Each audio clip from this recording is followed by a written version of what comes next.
may buhay pananalangin.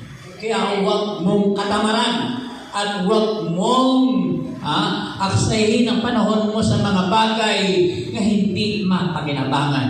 Kung wala ka lang ginagawa, lumuhod ka, kausapin mo ang Diyos na may hawak ng buhay natin. Kung gusto mong yumaman, kausapin mo ang Diyos. Kung gusto mong gumaling, kausapin mo ang Diyos. Kung gusto mong magtagumpay ang buo mong pamilya, ang Diyos ay nariyan, mga kapatid ko.